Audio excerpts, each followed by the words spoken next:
And we are back with another episode of Toys I Wanted as a Child. Now, this one is fun because um, I have my original from whenever I was a kid. Back in 1987, which I did not know that it was in 87. I thought that it was further back when they made these, the Boglin. But I was talking to one of my best friends today, who's been my best friend ever since we were kids. And he was like, "Oh man, we were like the only ones that had that Boglins." He's like, "But we weren't little."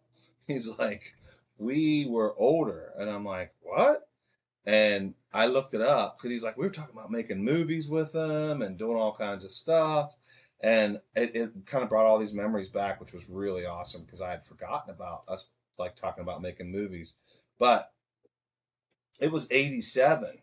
And so we were in high school when we bought these.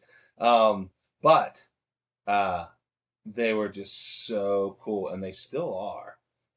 This one, I think his name is Dwerk or something like that. How do you say it? King Drool, I think is his name. I don't know. Yeah, King Drool. Drool. But anyway, so I had it completely wrong. But as you can see, they were like a puppet. It was rubber, stretchy, um, and they looked about as close to what you know. Like they should have made one of these that was like Yoda. I mean, they did have a Yoda puppet, but not like this. I mean, this you could see it's like, and then you can move the eyes. There's a thing in there you can move the eyes back and forth, and they were just super cool. And super fun to play with. And like he was saying, he goes, I think we were the only people that had them back then in our town because we had a small little town. We were trying to figure out where we bought them from.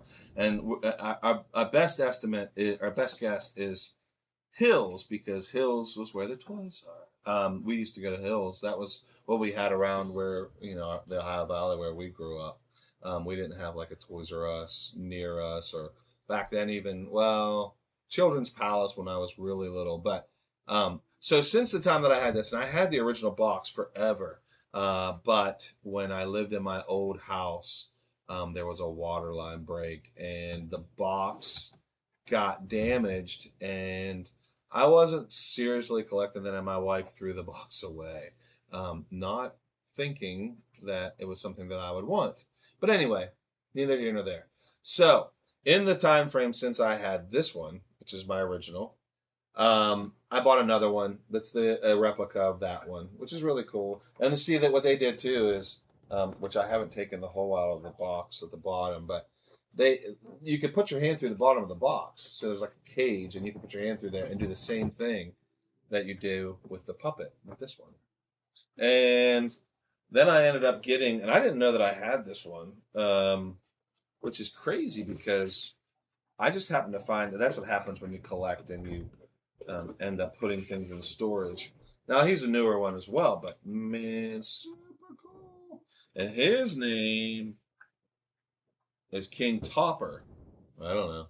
Anyway, but same deal. Look at that. They could have made like a Slimer from Ghostbusters with this. Look at the tail. Oh, that'd have been so fun. But it's just a fun toy.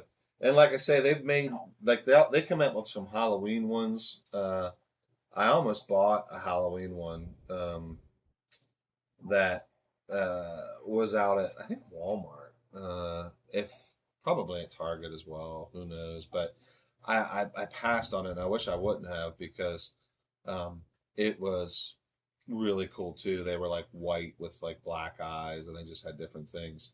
And this little one is an original as well. I bought this at a toy show. Now they made smaller ones, which are still puppets, and these ones you put your fingers just in the eyes, like that doesn't have that little thing that spins around. And I don't remember what this one's name is, but super cool. They were just fun toys. And I mean, your imagination ran wild. That's why we were talking about doing movies with them because they were just super cool. And it's like, well, these are fun. We could do different things with these, you know? And that was the thing about toys back when we were younger. I mean, like our imaginations were, we used them so much back then. And it seems like that kind of gets lost sometimes, you know, now with video games and what have you. Not that there's nothing against them, but just, you know, as a creative outlet, these things were pretty darn cool. They were Boglins, Mattel. I think it's Mattel, right? Mattel, 1987. Was it Mattel that did these? I think so. I think it was Mattel um, originally. But so fun, so cool, and so worth buying. I'm so glad that I have my original and that I have these other newer versions because, and I just put them up on the shelves up there, and it's just so cool to look at them like in my room. They're kind of freakish too, but very fun and very worth it. These are Boglins, toys I wanted as a child. I hope you enjoyed this episode as much as I did because I think I'm going to go now and maybe, just maybe, make that movie.